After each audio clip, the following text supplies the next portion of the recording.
दोस्तों, विश्वास news India में आप सबका स्वागत है। मैं हूं देवांशु देसाई। महाराष्ट्र में चुनाव का मौसम है और अभी मैं दहिसर 153 विधानसभा विस्तार में हूं। यहां पे भारतीय जनता पार्टी ने मनीषाताई चौधरी को टिकट दी है। ये उनकी तीसरी बार उम्मीदवारी है।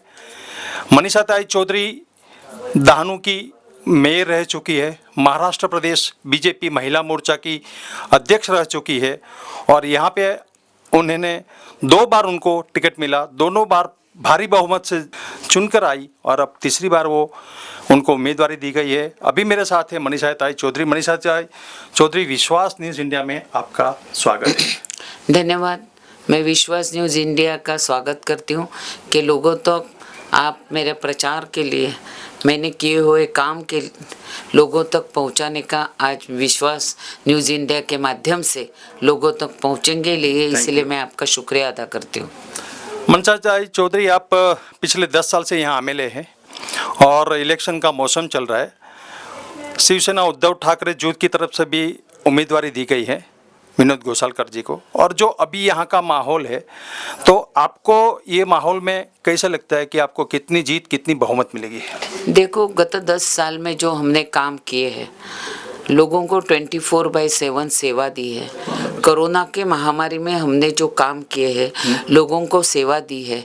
इसमें जो बड़े प्रोजेक्ट है जो इम्पॉसिबल थे, उसमें से दहिसर नदी का पुनर्वसन, उसका दोनों साइड से प्रोटेक्शन वॉल, उसके ऊपर 3 ब्रिज, दोनों साइड से sewerage line, 2 STP plant, mangrove park, 12.5 एकड़ में गोपीनाथ मुंडे स्टेडियम, ऐसे ही वार्ड क्रमांक 10 में अनिल देसाई रोड के ऊपर वहाँ भी हमने 12 से 14 एकड़ में थीम पार्क बना रही हूँ।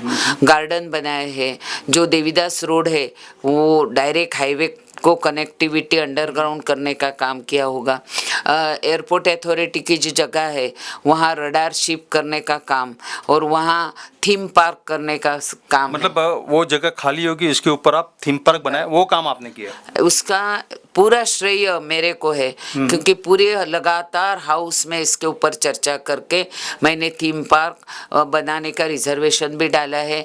गवर्नमेंट के पास से 476 करोड़ रुपए रडार को देने का। तो मैं बीच में आपको ये करता हूँ कि आप अभी कह रहे हैं कि आपको जीत मिलेगी, बहुमत मिलेगी, तो आपने अभी काम ऐसे बहुत सारे काम गिनाए, लेकिन ऐसे जो प्रमुख काम है कि ये काम देख के लोग मुझे 100% वोट देंगे, तो वैसे कामों के बारे में देखो, दहिसर के लोगों की सेवा के लिए मैंने दहिसर में सभी सीसी रोड बना रहे हैं। दहिसर के लोगों के सेवा के लिए 490 बेड्स का भगवती हॉस्पिटल अभी लोकार्पण कर रहे हैं।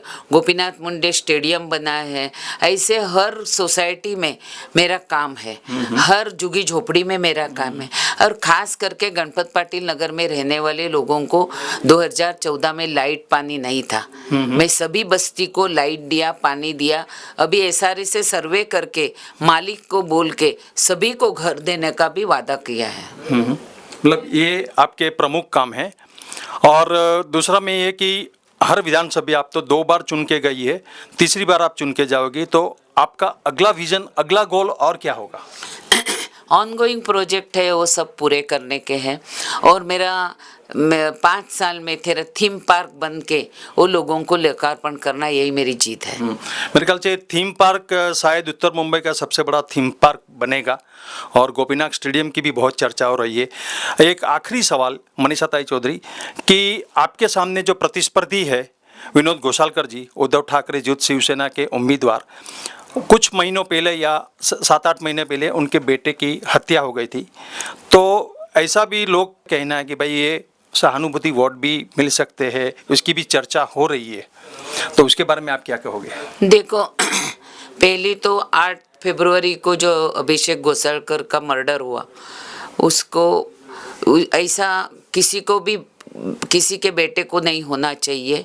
जो घटना घड़ी अत्यंत दुर्दैवी घटना है और ये एक ऐसी घटना घड़ी है कि ये दोनों को ही मालूम है जो दोनों मर गए के अंदर की बात क्या थी। अभिषेक और मॉरिस दोनों एक बैनर पे फोटो आते थे, दोनों मातोश्री पे एक साथ गए। उद्धव ठाकरे ने उसका सम्मान किया मॉरिस का। इतना ही नहीं, मॉरिस का सम्मान करने के बाद पूरा सामना में उनका लेख आया था, मॉरिस को उन्होंने कोरोना दूत करके सम्मानित किया था। अभी भगवान को मालूम है कि इतनी ऐसी क्या हो गई कि मॉरिस ने इसका मर्डर किया और मॉरिस ने खुद को खत्म कर दिया। ये अंदर की बात क्या है भगवान ही जान सकता है। लेकिन आज दोनों परिवार की मीन्स तेजू भी बहुत छोटी है, मॉरिस की औरत भी यंग है, उसकी भी बेटी छोटी है, इसके भी बेटे छोटे हैं।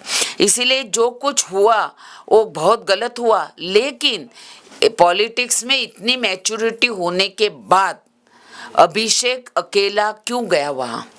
अगर उधर साड़ी बांटने का कार्यक्रम था तो एक भी साड़ी उधर नहीं दिख रही थी, नया वहां लेडीज दिख रही थी, तो उनके सिक्योरिटी अभिषेक के साथ जो लड़के रहते थे वो कहाँ गए थे? वो क्यों नहीं वहां थे? मतलब आपका ये कहना है कि ये पॉलिटिकल मर्डर नहीं है, मतलब नहीं, इसमें मैं आपको ऐसा सहानुभूति बोलती हूँ, ऐसा नहीं है कि भाई मेरे सामने वाले को सहानुभूति मिली। मैंने खुद हाउस में बोला इसके सीआईडी चौकसी लगाओ, दूध का दूध पानी का पानी होना लग गई ना चाहिए। सीआईडी चौकसी लग गई है और उसमें रिजल्ट आना चाहिए। रिजल्ट बता दो उसको क्या आया है। तो सहानुभूति बोलते, लेकिन सहानुभूति के लिए हम कोई पॉलिटिकल लीडर ने तो मर्डर नहीं किया है ना। मतलब आपको उम्मीद है कि आपको भारी बहुमत से अब देखो जीत मिलेगी। मैं बोलती हूँ चुनाव रहता है, हर एक लोक प्रतिनिधि में लोकशाही में चुनाव लड़ने का अधिकार होता है। लेकिन जिस तरह से उनका भाषण आ रहा है तो कौन से पॉलिटिकल लीडर ने उनको खत्म किया है बोलो? मतलब ये जो पॉलिटिकल मर्डर की बात है वो तो गलत है। और दहीसर जी की जनता, दहीसर की जनता आपके साथ है। उन्होंने बोलना चाहिए कि अभिषेक का मर्डर ये पॉलिटिकल नेता के वजह से हुआ। जो हुआ वो गलत हुआ। दोनों एक साथ बैठ के एक बैनर पे फोटो देते थे, कौन बोलेगा ये दुश्मन है? लेकिन मॉरिस के दिल में इतनी नफरत क्यों हुई कि मॉरिस ने अभिषेक को खत्म किया? और मॉरिस ने अभिषेक को खत्म करने के बाद खुद को भी क्यों खत्म किया? इसका निर्णय गवर्नमेंट ने देना चाहिए। मतलब आपका कहना है कि दहीसर के मतदार अभी पूरी तरह आपके काम से वाकिफ है और आपके साथ है। मैं सामने वाले के ऊपर कोई टीका टिप्पणी करती नहीं हूँ। लोकशाही में हर एक को चुनाव लड़ने का अधिकार है। मैं किए हुए काम, मैंने जनता जनार्दन के लिए 24/7 सेवा दी है। मैं संडे के दिन भी कभी एक दिन छुट्टी नहीं। महाराष्ट्र विधिमंडल में 10 साल में 100% प्रेजेंट ही मेरी। हमने ये भी सुना कि कोरोना में आपके हस्बैंड का निधन हो गया था, मृत्यु हो गई, फिर भी आप काम में कोरोना में डटी रही। भगवान ने मेरे को भी एकदम अकस्मात मेरे मिस्टर का ये निधन हो गया, लेकिन मैंने कभी ये नहीं सोचा कि मेरे मिस्टर गए इसलिए मैं सहानुभूति के लिए काम करूं।